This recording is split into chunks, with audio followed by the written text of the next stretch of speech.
Сәлеметсіздер ме, құрметті көрермендер? Бүгінгі видеода есінеу қандай қауіпті аурудың белгісі екені туралы айтатын боламыз. Тақырып қызықтырса, видеоны соңына дейін көріп, каналға тіркеліп өтіңіздер. Есінеген кезде ұйқым қанбады деп жайбарақат отырмаңыз. Есінеу адам өздігінен игере алмайтын рефлекс. Бұл еріксіз кез келген уақытта болады.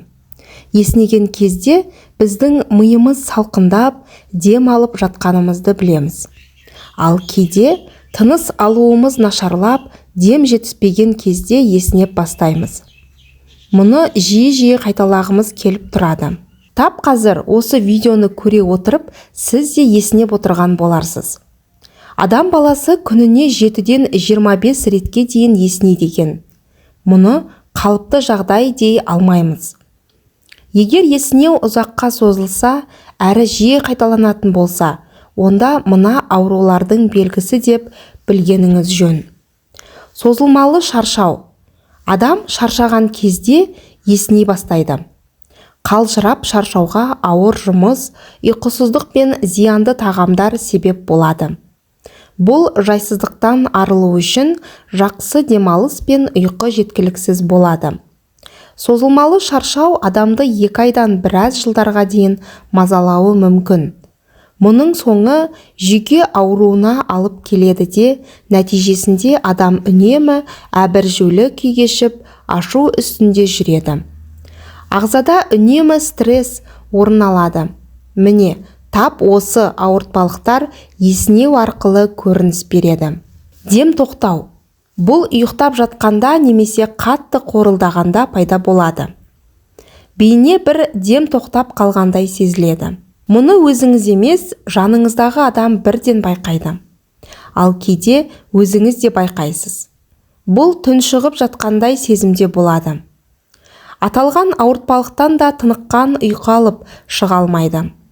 Ұйқысы шала болған жан үнемі ашуланып, шаршап, селқос жүреді. Таңғы ұйқыдан аузы құрғап оянады. Міне, бұлар ағза ауаны дұрыс жұта алмағанын білдіреді.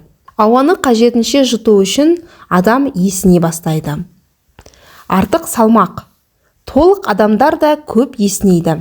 Бұл семіздіктің, қалқанша без ауруының, гормондық өзгерістің, талығып шаршаудың, ұйқышылдықтың белгісі. Қиын тыныс алу өкпенің аса желдетілуінен болады.